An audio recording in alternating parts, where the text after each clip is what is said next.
Hello student, एक नई शुरुआत और एक नया लेक्चर लेकर आपके सामने हाजिर हुए हैं। ठीक है बेटा, आपका जो फीडबैक आया था, आपका कमेंट बॉक्स में मैसेजेस आए हैं बहुत सारे कि हमें जो सीटेट का प्रीवियस ईयर क्वेश्चन है वो आप पीवाई की जो है वो आप सोल्व करवाइए। तो मैं आपके लिए डिटेल एक्सप्लेनेशन लेकर आया हूं, डिटेल वाली। तो आपके सामने क्वेश्चन ओरिजिनल पेपर से रखूंगा और आपके सॉल्यूशन साथ के साथ लेकर चलूंगा। चलिए, आपका टाइम वेस्ट ना करते हुए, ये आपका ओरिजिनल पेपर है जो कि कब का पेपर है, जुलाई 2024 का जो लास्ट टाइम आपका पेपर हुआ है। उसके बाद अब सीधा दिसंबर में पेपर हो रहा है। तो सीधा बच्चे अपने क्वेश्चंस पर चलते हैं क्योंकि टाइम नहीं है आपके पास, क्योंकि दिसंबर में पेपर है। पहला क्वेश्चन है, निम्नलिखित में से कौन सा निरंतर और व्यापक मूल्यांकन का समर्थन करेगा? सर्वश्रेष्ठ कार्य पोर्टफोलियो, हाँ ये करता है। ये देखते हैं कि क्या अब इससे कोई अच्छा ऑप्शन है या नहीं है। वृद्धि और अधिगम प्रगति पोर्टफोलियो, इससे अच्छा ऑप्शन है। अब इससे अच्छा ऑप्शन कुछ देखते हैं। स्टैंडर्डाइज्ड अचीवमेंट टेस्ट, नहीं बेटा। स्टैंडर्डाइज्ड इंटेलिजेंस टेस्ट, स्टैंडर्डाइज्ड का मतलब क्या हुआ, जिसका एक क्या होता है, स्टैंडर्ड होता है, जिसकी नॉर्म्स होती हैं, ठीक है, जिसकी टर्म्स एंड कंडीशंस होती है, नहीं। स्टैंडर्डाइज्ड इंटेलिजेंस टेस्ट नहीं। तो आंसर हमारा कौन सा बच गया बच्चे? आंसर हमारा बच गया बी। आंसर हमारा कौन सा बच गया? बी। ठीक है, आगे बढ़ते हैं जल्दी से, अगला क्वेश्चन पढ़िए जब तक। नेक्स्ट क्या कह रहे हैं? नेक्स्ट कह रहे हैं, शिक्षकों को बच्चों के साथ काम करते समय लगातार अपने स्वयं के दृष्टिकोण और पूर्वाग्रहों की जांच करनी चाहिए। बिल्कुल करनी चाहिए, क्योंकि अगर आप जेंडर बाइज करेंगे क्लास में तो वो नेगेटिव बनेगा। नेक्स्ट क्या कह रहे हैं, समस्या समाधान की प्रक्रिया कार्यात्मक स्थिरता से बाधित है। अब यहां पर बात अटकेगी आपकी, यहां पर अब आपकी बात अटकेगी। बहुत सारे बच्चों को क्या लगेगा कि जो ये फंक्शनल फिक्सनेस है, ठीक है, कार्यात्मक स्थिरता है, ये होती क्या है? बेटा ये क्या है, एक कॉग्निटिव फंक्शन है, या आप ये बोल सकते हो एक कॉग्निटिव कंफ्यूजन है ये, ठीक है। अब ये अपने नाम में ही बता रहा है कि फंक्शन क्या हो गया मेरा, फिक्स्ड हो गया। क्या हो गया? फंक्शन मेरा क्या हो गया? फिक्स हो गया। इट मींस जब आपको लगता है कि कोई भी एक चीज से एक ही टाइप का काम होता है, इट मींस ये जो पेन है बस इससे लिखने का ही काम हो सकता है। नहीं मेरे बच्चे, इससे तो मैं ये भी कर सकता हूं, ये भी कर सकता हूं। ये बोतल जो है ये केवल पानी पीने के लिए यूज हो सकती है, नहीं, इसको मैं खिलौने की तरह खेल भी सकता हूं। ठीक है, तो जब हमारा माइंड ये मानना स्टार्ट कर दे कि कोई भी एक फंक्शन जो है वो क्या होता है, फिक्स होता है, कोई भी एक फंक्शन जो है वो क्या होता है, फिक्स होता है। अब ये जो बोर्ड है, ये मैं अपने माइंड में ये फिक्स कर लूं कि ये केवल पढ़ाने का ही जरिया है, नहीं, इसमें मैं टीवी भी चला सकता हूं, कुछ भी कर सकता हूं। तो कहने का मतलब अब क्या हुआ, ये क्या कह रहा है कि समस्या समाधान की प्रक्रिया कार्यात्मक स्थिरता से बाधित है। बिल्कुल है, क्योंकि इंग्लिश में समझ लो, अगर हिंदी में आपको अगर ज्यादा दिक्कत आती है तो मैं हिंदी में इसलिए पढ़ रहा हूं क्योंकि ज्यादा बच्चा जो है वो हिंदी मीडियम है। अदरवाइज मुझे भी पढ़ने में प्रॉब्लम हो रही है, बट आपके लिए ये है कि जिन बच्चों का मीडियम हिंदी मीडियम है वो बच्चे ज्यादा हैं, तो उनके लिए मुझे यहाँ पर ये पढ़ना पड़ रहा है। रीजन क्या कह रहा है, the process of problem solving is hindered by functional fixedness. बिल्कुल होता है। तो देखो, ए भी सही है, बी भी सही है, लेकिन क्या इससे इसका रिलेशन है, क्या इससे इसका रिलेशन है? और अभी जो है नए पेपर जब से हुए हैं बच्चे, तो ये ऐसे क्वेश्चन बहुत ज्यादा पूछने स्टार्ट कर दिए हैं स्टेटमेंट और असर्शन के, तो ध्यान रखना है। इसलिए मैं कहता हूं कि हमेशा प्रीवियस ईयर क्वेश्चंस को छान लो, प्रीवियस क्वेश्चंस के साथ चलो। अदरवाइज जो छोटे छोटे क्वेश्चंस करते रहोगे ना आप, तो उससे काम नहीं चलेगा। तो अब मेरा क्या है, ए भी सही है, बी भी सही है, लेकिन ए और बी आपस में रिलेट नहीं कर रहे हैं। तो ए मेरा सही है, बी सही है, लेकिन ए जो है आर की सही व्याख्या नहीं करता है, ए जो है आर की सही व्याख्या नहीं करता है। तो इस वजह से आंसर मेरा कौन सा हो गया, 1। आंसर मेरा आंसर मेरा कौन सा हो गया, 2। ए और आर दोनों सही है, लेकिन ए आर की व्याख्या नहीं करता है। थर्ड क्वेश्चन पर आ जाइए। गणित में अपने खराब अंकों के बारे में बात करते हुए अभी कहता मुझे अंकों की समझ नहीं है। अभी अपने प्रदर्शन का कारण किसको ठहरा रहा है? किस्मत नहीं। पेडागोजी में किस्मत नाम का कोई कीवर्ड हम नहीं समझते। कार्य कठिनाई नहीं, टास्क डिफिकल्टी नहीं है। क्या कह रहा है, lack of effort. Lack of effort ही नहीं हुआ, क्योंकि वो ये नहीं कह रहा कि मैं नहीं कर सकता हूं, एफर्ट की बात हो रही है। ये क्या कह रहा है कि मुझे अंकों की समझ है ही नहीं। तो किसकी बात कर रहा है, लैक ऑफ एबिलिटी। किसकी बात कर रहा है बच्चे, lack of ability. It means उसको लगता है कि वो उस काम को करने में योग्य नहीं है, कैपेबल नहीं है। आगे बढ़ते हैं जल्दी से। अगर किसी को स्पीड ज्यादा लग रही हो तो मुझे कमेंट बॉक्स में बता देना, ताकि नेक्स्ट टाइम मैं अपनी स्पीड जो है वो कम रखूंगा। मैं स्पीड इसलिए लेकर चल रहा हूं ताकि आपका जो टाइम हो कम से कम वेस्ट हो सके, कम से कम वेस्ट हो सके। तो मैं ज्यादा टाइम वेस्ट नहीं करना चाह रहा हूं। अदरवाइज बकलोली मारने को मैं भी बकलोली मार सकता हूं, बट उससे क्या होगा कि पढ़ाई कम और टाइम पास ज्यादा होगा। नेक्स्ट क्या कह रहे हैं, लेव वाइगोस्की के सिद्धांत के अनुसार छात्रों के सीखने के अनुभव को बेहतर बनाने के लिए निम्न में से कौन सा अनुशंसित दृष्टिकोण है? छात्रों को ऐसा काम प्रदान करना जो उनकी समझ के वर्तमान स्तर से पूरी तरह से असंबंधित हो। नहीं, वो तो ये कहता है कि भाई ऐसा टास्क दो जो उनके संज्ञान के दायरे में आता हो। छात्रों के वर्तमान स्तर पर आधारित उनको उचित समर्थन और मार्गदर्शन। अब बच्चे यहाँ पर क्या होगा, देखो यहाँ पर हिंदी के कीवर्ड थोड़े अलग चलेंगे और इंग्लिश के अलग। अब देखो इनका जो मेन कीवर्ड है वो क्या है, स्कैफोल्डिंग। इनका जो मेन कीवर्ड है वो क्या है, स्कैफोल्डिंग। ये स्कैफोल्डिंग किसे कहते हैं, जब हमें हेल्प मिलती है, टेम्परेरी सपोर्ट मिलती है, गाइडेंस मिलती है, क्यूज मिलते हैं, तो हमारी जो हेल्प होती है उसको क्या बोलते हैं, स्कैफोल्डिंग। तो अब देखो यहाँ पर क्या आ गया हमारे पास, ये आ गया support and guidance. Support and guidance को क्या बोला जाएगा, स्कैफोल्डिंग। क्या बोला जाएगा, स्कैफोल्डिंग। तो आंसर मुझे मिल गया है 2। और भी देखता हूँ कुछ है या नहीं। छात्रों को कोई सहायता प्रदान नहीं करना, नहीं, इनके अकॉर्डिंग क्या हो गया, गलत हो गया। छात्रों को ऐसा काम प्रदान करना जिससे वे व्यक्तिगत रूप से प्रबंधित हो और पूरा कर सके, नहीं, ये भी नहीं हुआ। तो आंसर हमारा बच्चे कौन सा हो गया, 2। आंसर हमारा कौन सा हो गया, 2। आगे बढ़ते हैं, जल्दी जल्दी आगे बढ़ते हैं। नेक्स्ट कह रहे हैं, निम्नलिखित में से कौन सा कथन प्रगतिशील शिक्षा में शिक्षक की भूमिका का सबसे अच्छा वर्णन करता है? शिक्षक ज्ञान का प्राथमिक स्रोत है। नहीं भाई, बहुत सारे स्रोत हैं, शिक्षक की क्या जरूरत है, हमारे पास किताबें भी हैं। शिक्षक एक सुविधा प्रदाता के रूप में काम करता है, बिल्कुल करता है। अब जो एनईपी है या एनसीएफ है वो ये कहता है टीचर ना गाइडर है, ना काउंसलर है, ना गुरु है, ना भगवान है, कुछ नहीं है। टीचर केवल एक फैसिलिटेटर है। फैसिलिटेटर का मतलब वो बच्चों को वो सारी फैसिलिटीज प्रोवाइड करवा रहा है जो क्लास को चलाने के लिए चाहिए।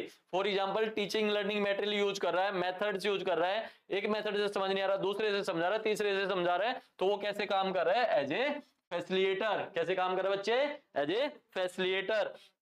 नेक्स्ट क्वेश्चन है, नेक्स्ट क्वेश्चन क्या कहता है, हार्वर्ड गार्डनर की दी गई बुद्धि की अवधारणा का निहितार्थ है कि सभी लोग दुनिया को समान रूप से समझते और संसाधित करते। नहीं, ये ऐसा नहीं कहता है। ये तो क्या कहता है कि हर एक आदमी में एक यूनिक एबिलिटी है और जितने टाइप की इंटेलिजेंस है वो अलग अलग तरीके से काम करती है। इनके अकॉर्डिंग अलग अलग आयाम में लोगों की अलग अलग योग्यताएं होती हैं। हाँ, होती हैं, ये कहते हैं। नेक्स्ट क्या कह रहे हैं, intelligence has only one dimension. नहीं, केवल एक नहीं है, क्योंकि इन्होंने तो क्या बोला है, मल्टीपल।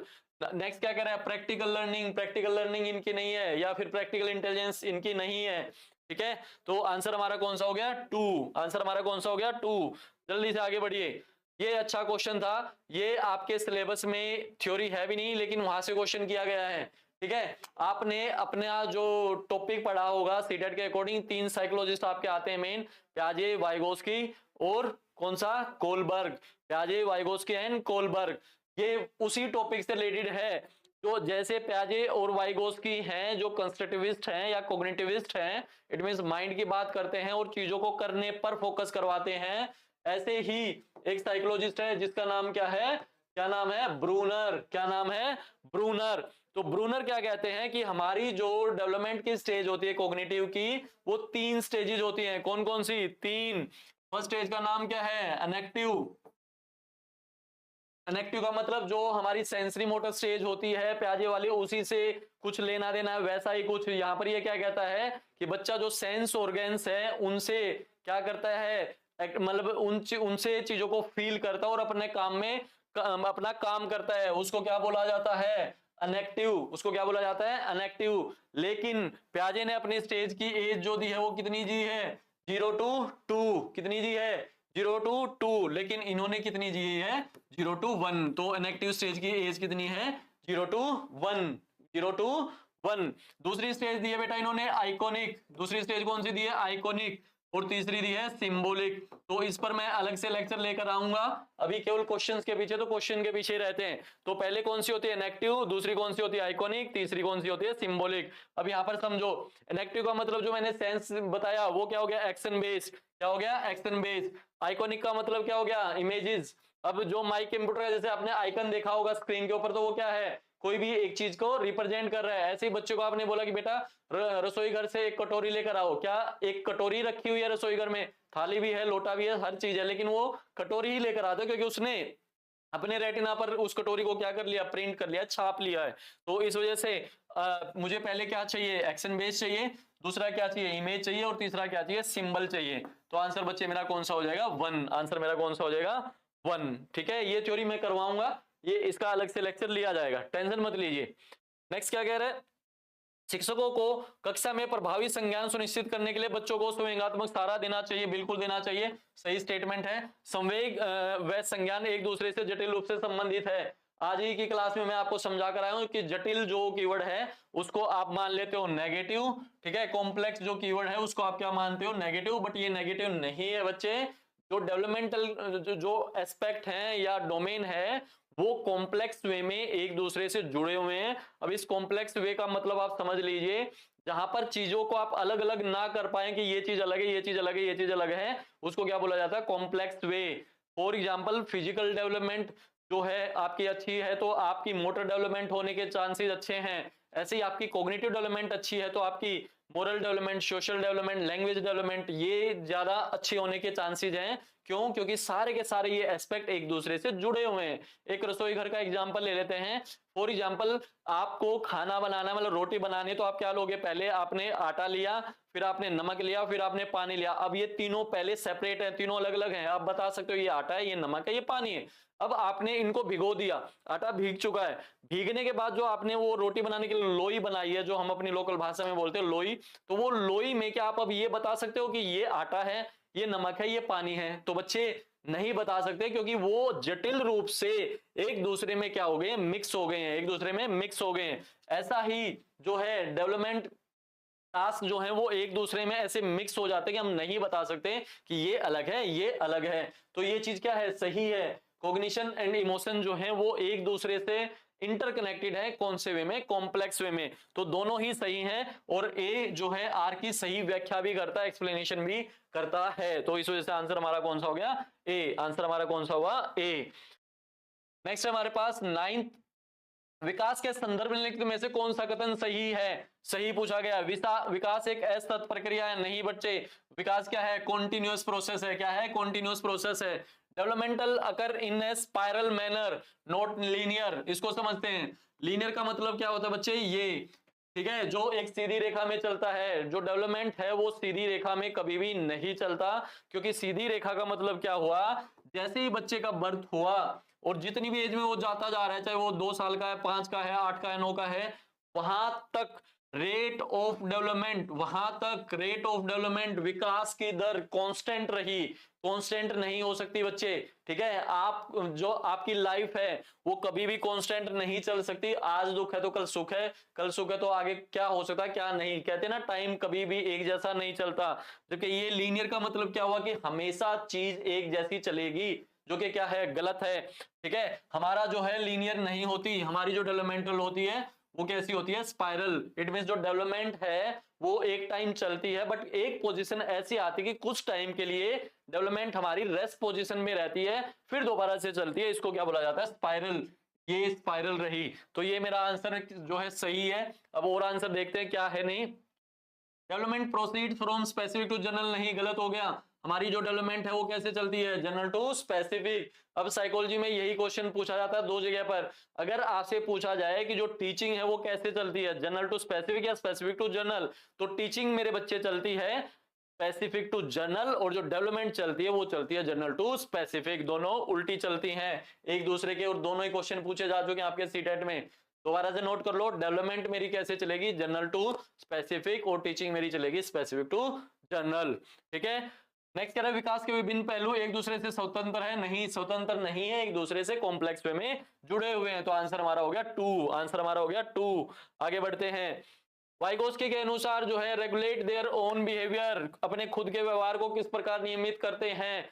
अब देखो यहाँ पर ढूंढो, अडेप्टेशन जो है वो किसकी टर्म है, प्याजे की। अडेप्टेशन किसकी है, प्याजे की। इक्विलिब्रेशन भी किसकी है, प्याजे की। सेल्फ रिइंफोर्समेंट स्किनर की, ठीक है, जो रिइंफोर्समेंट होता है। या फिर मोटिवेशन में लेकर जाओगे तो वहां अलग थ्योरी हो जाएगी। अब कौन सा बच गया, इनर स्पीच। इनर स्पीच का मतलब क्या है कि मैं, मेरी जो अंदर की स्पीच है, मैं अपने आप को प्रेजेंट करने के लिए उसको यूज करता हूं, स्पीच को यूज करता हूं। तो इस वजह से आंसर मेरा कौन सा हो गया, 2। आंसर मेरा कौन सा हो गया, 2। आगे बढ़ते हैं। कक्षा 5वीं के बच्चों को तैरने और डूबने की अवधारणाओं को पढ़ाने के लिए संरचनावाद में दृढ़ विश्वास रखने वाले शिक्षकों द्वारा कौन सा शैक्षणिक दृष्टिकोण अपनाना चाहिए। अब फिर देखो यहाँ पर अब जब आप साइकोलॉजी का अच्छे से रिवीजन कर लेते हो ना, तो आप चीजों को कनेक्ट करना स्टार्ट करते हो। देखो यहाँ पर किसकी बात हो रही है मेरे बच्चे, कंस्ट्रक्टिविज्म। कंस्ट्रक्टिविज्म में कौन कौन आते हैं, अगर मैं साइकोलॉजी की बात करूं, पियाजे कंस्ट्रक्टिविज्म है, के अंदर आता है वाइगोस्की और ब्रूनर। ब्रूनर ने ही डिस्कवरी लर्निंग पर फोकस किया, पियाजे ने भी डिस्कवरी लर्निंग पर फोकस किया। तो देखो ये रहा आपका यहाँ पर गाइडेड डिस्कवरी, कि जो अगर मुझे कंस्ट्रक्टिविज्म को बढ़ावा देना है तो जो डिस्कवरी कॉन्सेप्ट है वो बहुत अच्छा है, क्योंकि बच्चा नई नई नई नई चीजों को क्या करता है, डिस्कवर करता है। आगे बढ़ते हैं। बहुत सारे बच्चों को हो सकता है कि मैं फास्ट लग रहा हूं, बहुत सारे बच्चों को हो सकता है कि मैं स्लो लग रहा हूं। तो देखो हर एक के अकॉर्डिंग मैं नहीं पढ़ा सकता।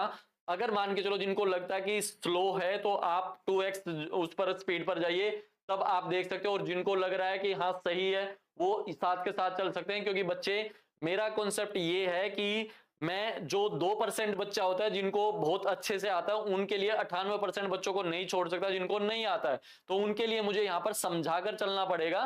तो आपको जो मेथड आपको अच्छा लगता है वो आप अडेप्ट कीजिए, और साथ में हमें फीडबैक देते रहिए कि ये वाला मेथड सही है या ये वाला मेथड सही है। अभी मैं जो मेथड पर चल रहा हूँ वो उस मेथड पर चल रहा हूँ ताकि हर एक बच्चे को समझ आए।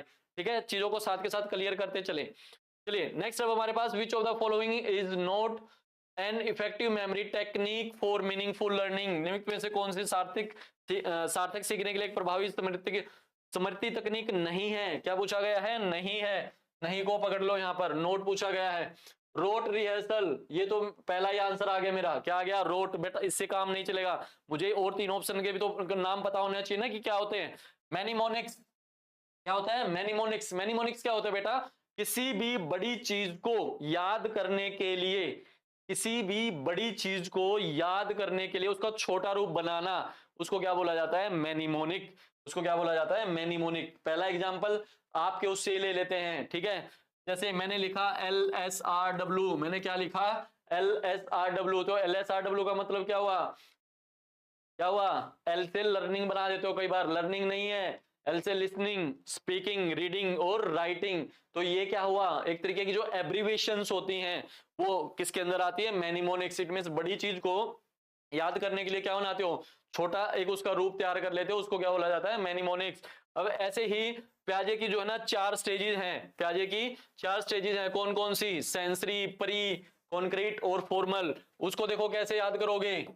अब मैं उसकी मैनिमोनिक्स बनाता हूं। 4 स्टेजेस हैं, sensory, pre, concrete and formal. उसकी मैनिमोनिक्स बनाओ। कैसे बनाई मैंने, सर प्लीज कम फास्ट। कैसे बनाई, प्लीज कम फास्ट। एस से सेंसरी, पी से प्री ऑब्जर्वेशनल, सी से कॉन्क्रीट और एफ से फॉर्मल। क्या, फॉर्मल। ऐसे मैनिमोनिक्स बनती है, इनको क्या बोला जाता है, मैनिमोनिक्स। क्या बोला जाता है, मैनिमोनिक्स। ठीक है, तो ये क्या कह रहा था कि मीनिंगफुल जो लर्निंग है उसमें मेरी जिसकी जरूरत नहीं है, तो इसकी तो है ही नहीं, इसकी जरूरत है भाई हमें। कॉन्सेप्ट मैपिंग का मतलब क्या हुआ कि जो आप टॉपिक पढ़ते हो उसको अलग अलग जगह पर कैसे यूटिलाइज करते हो, उसको क्या बोला जाता है, मैपिंग। उसको क्या बोला जाता है, मैपिंग। नेक्स्ट कह रहा है एलोबरेटिव रिहर्सल। ठीक है, एलोबरेशन इट मींस विस्तारण, किसी चीज को एक्सपेंड करना, तो ये भी होता है। बस कौन सा नहीं होता, रोट। तो आंसर तो आपको सीधा सीधा मिल ही गया था, बट इन चीजों का भी बच्चे आपको पता होना चाहिए, क्योंकि कई बार आपसे पूछ लेगा ओनली 1 ओनली 2, ये 3 ऑप्शन देकर आपसे पूछ लेगा ओनली 1 ओनली 2, 1 एंड 2। तो आपको चीजों का पता होना चाहिए। ठीक है, आगे बढ़ते हैं। 13th क्वेश्चन है, निम्नलिखित में से कौन सा एक अच्छी तरह से तैयार किए गए आलोचनात्मक सोच वाले पर्सन की विशेषता नहीं है। नहीं, हमेशा ये क्वेश्चन किसको लेकर करता है, नहीं। तो यहां पर ही खेला हो जाता है, और सीटेट में 30 में से कम 8 क्वेश्चन नहीं वाले आते हैं। देखो यह खुला पर्सन, पहले तो अब जो है इसको समझो कि क्रिटिकल थिंकिंग क्या होती है। क्रिटिकल थिंकिंग का मतलब क्या हुआ कि किसी चीज का पॉजिटिव एस्पेक्ट भी देखना और नेगेटिव एस्पेक्ट भी देखना, उसको क्या बोला जाता है, क्रिटिकल थिंकिंग। अगर आपके अंदर क्रिटिकल थिंकिंग नहीं है, आलोचनात्मक चिंतन नहीं है, तो क्या होगा, ये आप बिल्कुल एक तरीके से अंध भगत जिसे कहते हैं, अंधे हो जाओगे कि जो सामने वाला कह रहा है वैसा ही सही है। फॉर एग्जांपल मैं बोलता हूं कि भाई मेरा कोर्स ले लो, मैं अच्छा पढ़ाता हूं, तो अगर आपके पास क्रिटिकल थिंकिंग की कमी है तो आप खरीद लोगे। लेकिन अगर क्रिटिकल थिंकिंग की कमी नहीं है तो क्वेश्चन मार्क लगना स्टार्ट हो जाएगा, सर आपका ही क्यों ले, 10 और चैनल उनका ले लेंगे, आपसे सस्ता है, ये है वो है। तो इट मींस अब माइंड भागना स्टार्ट हुआ कि भाई, या फिर मैं आपको बोलूंगा कि कोई चीज मैं आपको फ्री में दे रहा हूं तो आपका दिमाग भागना स्टार्ट हुआ, क्या फ्री में क्यों दे रहा भाई, कोई ना कोई तो रीजन होगा, कोई ना कोई तो इनका फायदा होगा। तो इट मींस ये क्या हो गया, क्वेश्चन। जबकि जिनके पास क्रिटिकल थिंकिंग की कमी होगी वो क्या कहेंगे, अरे गुरुजी है फ्री में दे रहे होंगे। नहीं, फ्री में कोई कुछ नहीं दे रहा है, कहीं ना कहीं यूटिलाइजेशन हो रहा है। चलिए आगे बढ़ते हैं। तो ये क्या पूछ रहा है कि उसकी जो वो है विशेषता नहीं है, उसकी विशेषता नहीं है। यह खुला पर्सन है जो कई उत्तरों की को प्रस्तुत करने की अनुमति देता है, बिल्कुल देता है। यह मुख्य रूप से तथ्यात्मक जानकारी पर आधारित है। अभी यहाँ पर प्रॉब्लम है क्योंकि फैक्चुअल इंफॉर्मेशन जो वो कहीं ना कहीं रोट के ऊपर फोकस होती है, किसके ऊपर, रोट के ऊपर। ठीक है, अभी देखते हैं क्या ये इससे बेटर ऑप्शन है कहीं पर। इसमें सूचना के विश्लेषण और मूल्यांकन की आवश्यकता होती है, बिल्कुल होती है। यह उस स्तर सोच और समस्या समाधान को कौशल को बढ़ावा देता है, बिल्कुल देता है। बस किसको नहीं देता, तथ्यात्मक जानकारी पर आधारित है, क्योंकि फैक्चुअल इंफॉर्मेशन चलती है रोड पर। फॉर एग्जांपल अगर आप मुझसे पूछोगे कि भाई इंडिया में कितनी स्टेट्स हैं, फॉर एग्जांपल मैंने बोला कि 15 हैं, तो आप हंस दोगे। तो इट मींस ये क्या होगा, ये फैक्चुअल इंफॉर्मेशन है कि फैक्ट्स हैं। हो सकता है मुझे पता भी हो सकता है ना पता हो। तो जब आप फैक्ट्स देते हो किसी भी चीज के कि भाई इंडिया की जो राजधानी है वो क्या है, दिल्ली है, इंडिया की जो राजधानी है वो क्या है, दिल्ली है, तो ये मेरा एक फैक्ट हो गया। अगर आप किसी से पूछोगे भाई इंडिया की जो राजधानी है उसका नाम क्या है, तो ये क्या हो गया, एक फैक्ट हो गया। आगे समझते हैं। विविध सांस्कृतिक पृष्ठभूमि से छात्रों की जरूरतों को पूरा करने के लिए कक्षा शिक्षण को सांस्कृतिक रूप से उत्तरदायी होना चाहिए, बिल्कुल होना चाहिए। कक्षा में समता केवल मानकीकृत पाठ्यक्रम व आकलन के द्वारा सुनिश्चित की जाती है, नहीं की जाती भाई। ठीक है, तो हमारा ए तो सही है, आर हमारा गलत है। ढूंढते कहां पर है, सी ऑप्शन है, ए सही है लेकिन आर जो है वो गलत है। ठीक है, तो आंसर हमारा हो गया बच्चे सी, आंसर हमारा बच्चे हो गया सी। आगे बढ़ते हैं। जागृति को पता चल गया कि उसका कुत्ता रस्टी एक गोल्डन रिट्रीवर है। जब वह देखो, देख रहे हो आप सीटेट, यहाँ पर हिंदी नाम, यहाँ पर रस्टी नाम आ गया, जो आजकल हम सोसाइटी में नाम रखते हैं। ठीक है, वैसे हो चाहे गांव से, बट नाम मिलेगा मोंटी, है ना, ऐसे ऐसे नाम मिलेंगे। और आजकल तो विलियम्स वगैरह ये इस टाइप के नाम चले हुए हैं। आप चेहरा देखोगे विलियम का तो बिल्कुल ही अलग होगा, बट जो देख रहे होगे वो बिल्कुल अलग होगा। जागृति को पता चल गया कि उसका कुत्ता रस्टी एक गोल्डन रिट्रीवर है, जो वह एक और कुत्ते को देखती है जो रस्टी जैसा दिखता है लेकिन एक अलग नस्ल का है, तो वह उसे भी कुत्ता ही समझती है। जीन पियाजे के संज्ञानात्मक विकास के सिद्धांत के अनुसार यह किस अवधारणा को प्रदर्शित करता है।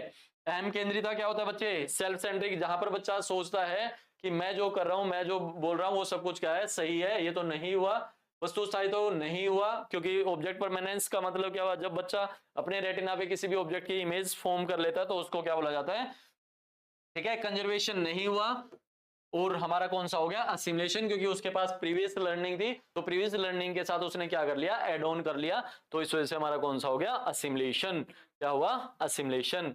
नेक्स्ट हमारे पास अच्छा क्वेश्चन है, ये थोड़ा सा कंफ्यूज करेगा आपको। Heredity totally determine an individual, अनुवांशिकता पूरी तरह से एक व्यक्ति की डैश को निर्धारित करती है। अब देखो ये दो, इनमें बेटा आप कंफ्यूज रहते हो हमेशा, सेक्स और जेंडर। सेक्स और जेंडर में डिफरेंस समझते हैं। सेक्स का मतलब जो आपके बायोलॉजिकल पार्ट्स हैं, जैसे पीनस हो गया और वजाइना हो गया। जब हम पीनस और वजाइना के ऊपर ये बोलते हैं कि बॉय है या फिर गर्ल है, ठीक है, ये आपका क्या है, सेक्स डिटर्मिनेंट।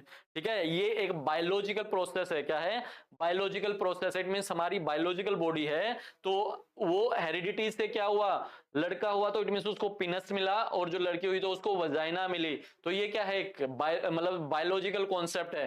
तो ये क्या है, सेक्स हो गया। और जेंडर का मतलब सोसाइटी में आने के बाद, जैसे आपने फोन किया कि भाई मुझे लड़की हुई है या लड़का हुआ है, तो जो सामने वाला आपसे मिलने के लिए आ रहा है, जो आपके रिलेटिव हैं, तो आपने बोला कि लड़की हुई है तो उनका अलग मुंह निकलेगा, लड़का हुआ तो अलग खुशी होगी। ठीक है, अब वही बात आ जाती है गिफ्ट पर कि वो उसी दिन मिलने आ रहे हैं जब जिस दिन बच्चा पैदा हुआ है, और आपने बोल दिया कि लड़की हुआ है, लड़की हुई है, तो वो ऑटोमेटिकली फ्रॉक ले आएंगे या गुड़िया ले आएंगे। इट मींस ऐसी चीजें ले आएंगे जो एक लड़की को पसंद आती हैं। और लड़का हुआ है तो वो ऐसी चीज लेकर आएंगे जो लड़की को पसंद होती है। भाई ये किसने कहा है कि लड़कियां हमेशा ही जो पिंक चीजें हैं वही पहनेंगी या वही चीजें उनके पास रहेंगी।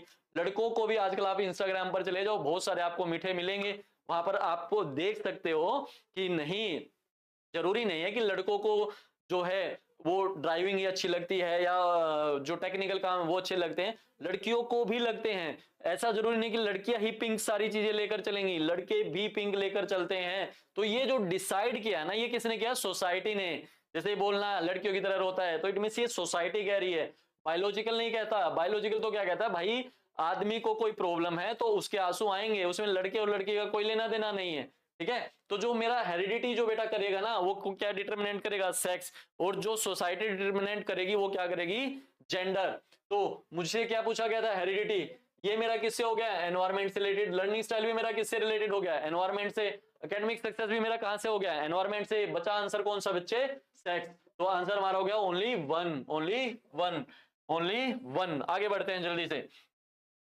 नेक्स्ट है, शिक्षकों को कक्षा में प्रश्न पूछने पर ध्यान देना चाहिए और निर्देश देने के बजाय उन्हें प्रश्न पूछने के लिए प्रोत्साहित देना चाहिए। बिल्कुल, जितना बच्चे को आप इन्वॉल्व करोगे उतना ही इफेक्टिव रिजल्ट आएगा। बाल केंद्रित शिक्षा शास्त्र का अर्थ है कि कक्षा में बच्चों की आवाज को महत्व देना और उनकी प्रतिभागिता को सुनिश्चित करना। बिल्कुल, दोनों ही सही है। ये भी सही है, ए भी सही है, बी भी, आर भी सही है, और दोनों ही एक दूसरे की क्या है? एक्सप्लेनेशन भी है। तो आंसर हमारा हो गया ए। आंसर हमारा हुआ ए। आगे बढ़ते हैं। दोहराव व बारंबार किए जाने वाला व्यवहार किसकी विशिष्ट पहचान है? फर्स्ट कह रहा है ओटिज्म। ओटिज्म का मतलब क्या हुआ बच्चे? जहां पर बच्चा खुद में खोया रहता है और चीजों को थोड़ा सा रिपीटेशन मोड में करता है, उसको क्या बोला जाता है? ओटिज्म स्पेक्ट्रम डिसऑर्डर। लर्निंग डिसेबिलिटीज का मतलब आपका dyslexia, dysgraphia, aphasia. It means जब बच्चों को वर्ड्स समझने में, लिखने में, ठीक है, कैलकुलेशन समझने में प्रॉब्लम आती, तो वो कौन सी होती है? Learning disability. एडीएचडी का मतलब क्या हुआ? कि जब बच्चा क्या करता है, कहीं पर ध्यान नहीं लगा पाता, इट मींस लंबे टाइम तक उसका जो कंसंट्रेशन है वो नहीं हो पाता, तो उसको क्या बोला जाता है? एडीएचडी। सेरिब्रल पाल्सी, जो आपका ब्रेन है, ब्रेन में को पैरालाइज हो जाता है, जिससे आपकी एक्टिविटीज या आपका जो शरीर है वो काम करना बंद कर देता है। तो अब मेरा आंसर किस में जाएगा? क्योंकि किसकी बात कर रहे हैं?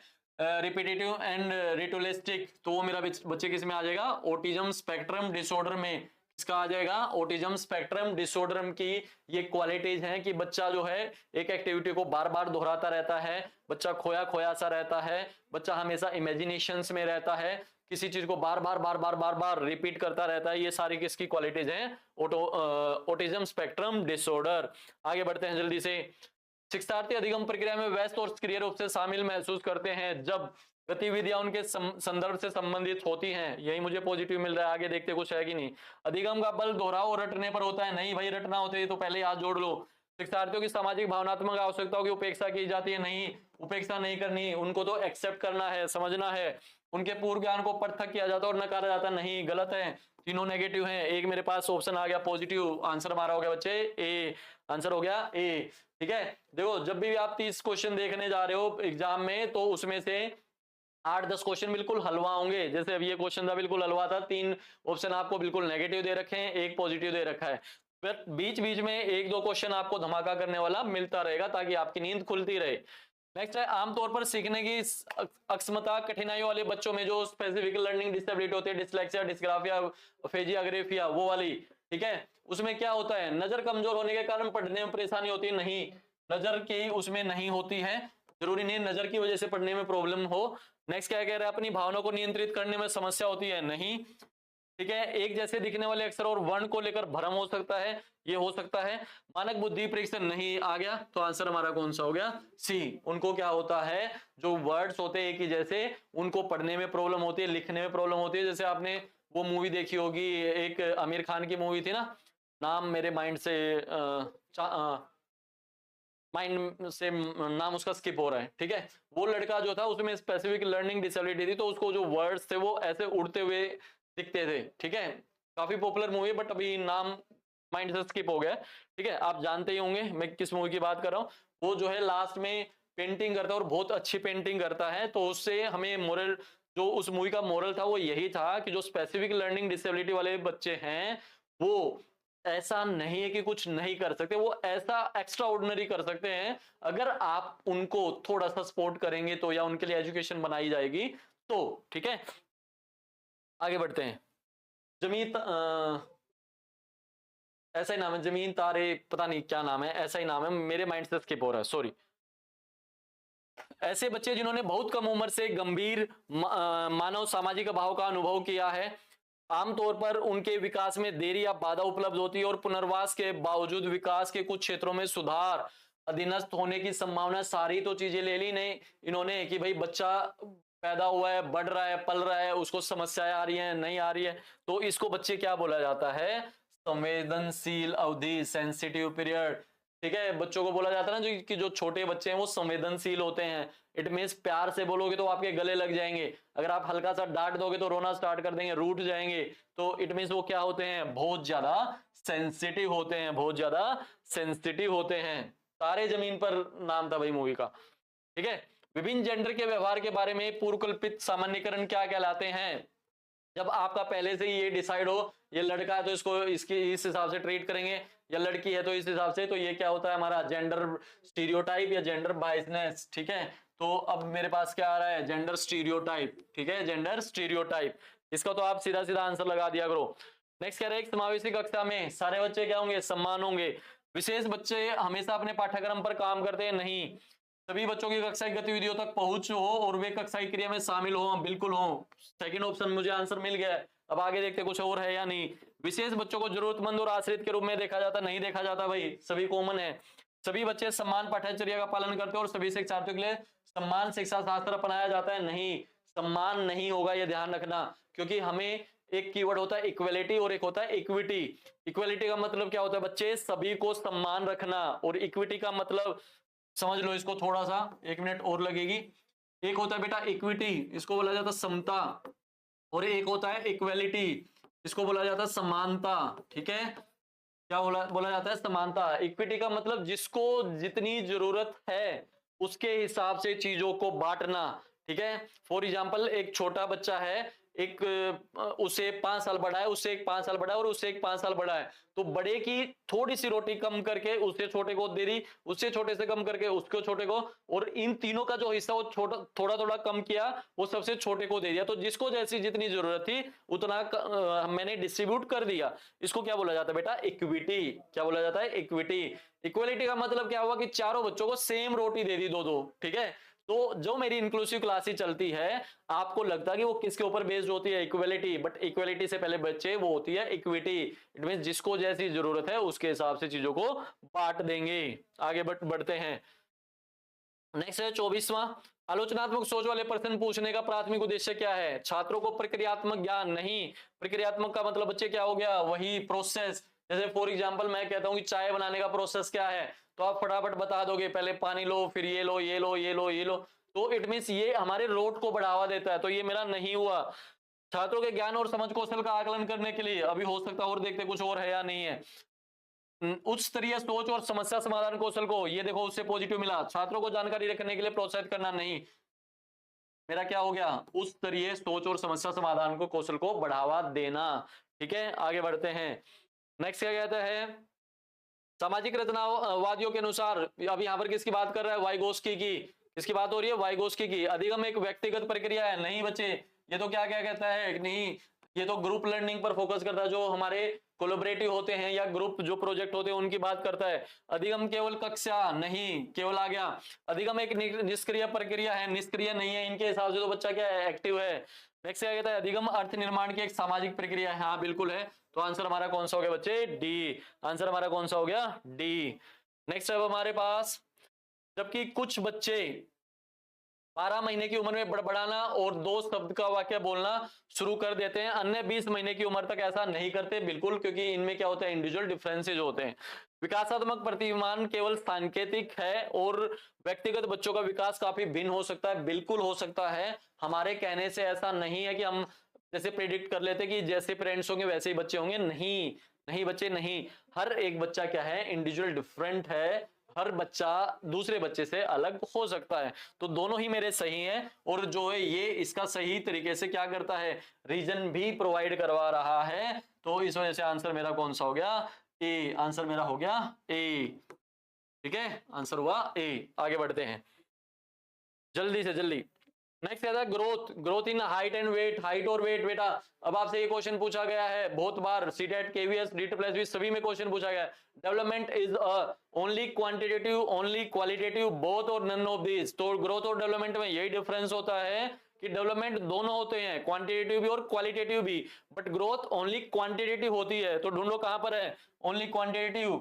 ये रहा सबसे पहले क्वांटिटेटिव एस्पेक्ट। तो आंसर हमारा कौन सा हो गया? ए। आंसर हमारा कौन सा हो गया? ए। जो हिंज था उसकी बात हो रही है, कोलबर्ग से क्वेश्चन किया जा रहा है। हिंज की सुविधा को पेश किए जाने पर अरुणिमा तर्क देती है, कानून इन परिस्थितियों के लिए स्थापित नहीं किया गया था। इट मीन्स पुराने टाइम की बात करिए। कानून बनने का मतलब क्या था कि हर आदमी को जीने की क्या मिले, एक फ्रीडम मिले। इट मीन्स कानून बनाने का मतलब ये नहीं है कि किसी को पनिशमेंट देनी ही है। कानून बनाने का जो एक्चुअल मतलब था वो ये था कि जो एक अमीर लगा लो या जो बलवान है वो, और एक कमजोर, इट मीन्स बलवान जो है कमजोर के ऊपर ज्यादा टॉर्चर ना करे या ज्यादा मारपीट ना करे, तो उनसे बचाने के लिए कानून बनाया गया था। तो कानून का मेन मकसद क्या था कि ए आदमी को भी जीने का हक है, बी आदमी को भी जीने का हक है। ठीक है, तो आगे बढ़ते हैं। अब आगे कह रहे हैं, इस स्थिति में दवा लेना, जो वो ड्रग ड्रग लिया था, जो अपनी वाइफ के लिए जो दवाई ले रहा था, उसकी बात हो रही है, वास्तव में सही नहीं है लेकिन यह उचित है। इट मीन्स उसने वो चुराया तो वो सही नहीं था लेकिन उचित था क्योंकि उसकी जान बचानी थी। इट मीन्स चोरी बाद में, पहले बात है ह्यूमैनिटी। क्या है? ह्यूमैनिटी, मानवता। इट मीन्स किसी की जान बचाना क्या है? मानवता है। तो जान बचाने को क्या बोला जाएगा इनकी स्टेज के हिसाब से? Social concern and conscience. तो इनकी स्टेज का नाम है ही नहीं, ये तो मेरा हट ही गया। Morality of contrast of individual rights and democracy, बिल्कुल बोला जाएगा बच्चे। ये कौन सी स्टेज होगी हमारे पास? यूनिवर्सलाइजेशन जो थी, कौन सी स्टेज थी? यूनिवर्सलाइजेशन। कि भाई किसके ऊपर चलो? डेमोक्रेटिकली के ऊपर, एथिक्स के ऊपर, ह्यूमैनिटी के ऊपर। ठीक है, अगला क्या कह रहा है? ओरिएंट्स टू पनिशमेंट एंड ओबीडियंस, तो है ही नहीं यहाँ पर। ठीक है, नेक्स्ट क्या कह रहा है? इंस्ट्रूमेंटल पर्पस एंड एक्सचेंज, जो सेकंड स्टेज थी। जो फर्स्ट उसके लेवल की सेकंड स्टेज थी, जहां पर जैसे को तैसा वाली स्टेटमेंट थी, टिट फॉर टैट, वो भी नहीं हुआ। तो आंसर मेरा बच्चे कौन सा हो गया? सेकंड। आंसर मेरा कौन सा हो गया? सेकंड। नेक्स्ट क्वेश्चन है हमारे पास 29। प्रतिभाशाली बच्चों के संदर्भ में से कौन सा सही है? प्रतिभाशाली बच्चे सीखने की अक्षमता के जोखिम से मुक्त होते हैं। ये क्या पूछ रहा है? हाँ, ये क्या कह रहा है? प्रतिभाशाली बच्चों के संदर्भ में से कौन सा कथन सही है? प्रतिभाशाली बच्चे सीखने की अक्षमता के जोखिम से मुक्त होते हैं, जरूरी नहीं है कि गॉड गिफ्टेड बच्चा जो है उसको स्पेसिफिक लर्निंग डिसेबिलिटी ना हो भी सकती है। नेक्स्ट क्या कह रहा है? प्रतिभाशाली बच्चे निश्चित रूप से शैक्षणिक, सामाजिक और भावात्मक सभी क्षेत्रों में उत्कृष्टता प्राप्त करते हैं। ऐसा जरूरी नहीं है कि वो हर सेक्शन में ही अच्छे होंगे। नेक्स्ट क्या कह रहा है? प्रतिभाशाली छात्र हमेशा खुश, लोकप्रिय और अच्छी तरह से समायोजित होते हैं? नहीं।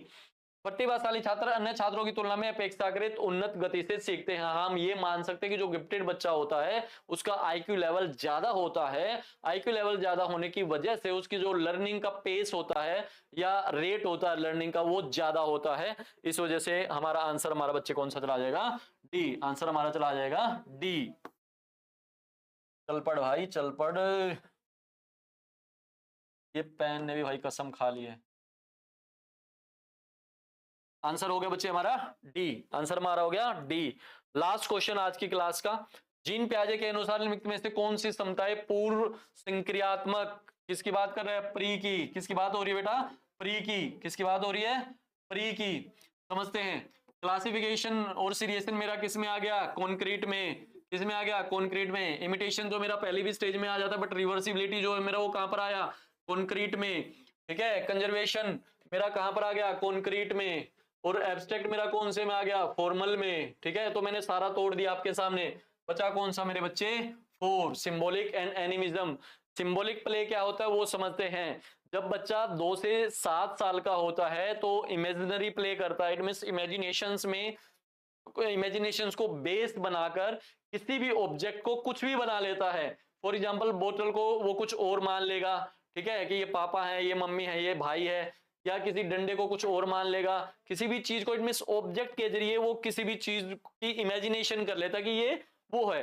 जैसे आपने देखा होगा छोटे बच्चों को प्लेट लेकर आएगी, ठीक है, गुड़िया होगी या गुड्डा होगा, बोलेगी आपको पापा क्या खाओगे, आप बोलोगे पिज्जा, पिज्जा बना दूं, तो वो क्या कर देगी, उसी पर पिज्जा बना के खाओ, ऐसे हाथ को आपके सामने रख देगी खाओ, और आप नहीं खाओगे तो वो रोना स्टार्ट कर देगी। आपने झूठा ही ऐसे कर दिया, हाँ मैंने खा लिया, फिर वो फिर पूछेगी क्या बनाऊं, तो इसको बच्चे क्या बोला जाता है, सिंबॉलिक प्ले। और एनिमिज्म आप समझते हो, एनिमिज्म का मतलब क्या होता है कि जब बच्चों को लगता है कि हर एक चीज में जान है, जीवित है, तो इसको क्या बोला जाता है, एनिमिज्म। ठीक है, तो बच्चे ये 30 क्वेश्चन थे।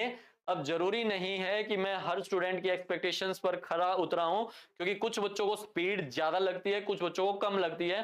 बट मेरा अपना कॉन्सेप्ट ये है कि मैं ये चाहता हूं कि जितना भी पढ़ाया जाए, साथ के साथ जो टर्म्स निकल कर आ रही है उनके अगर मीनिंग मैं आपको समझा कर चलूंगा, तो भले ही आपने ना भी पढ़ रखा हो, तो वो चीजें नई नई चीजें आप समझ पाओगे, और अगर आपने पढ़ रखा है तो अच्छी बात है, तो आप उसको रिलेट कर पाओगे। ठीक है, बट फिर भी आपका फीडबैक मेरे लिए बहुत ज्यादा जरूरी है। आप कमेंट बॉक्स में मुझे बताना कि ये मेथड सही है या कुछ आपके अकॉर्डिंग इंप्रूवमेंट करनी है, स्पीड घटानी है, बढ़ानी है, क्या करनी है।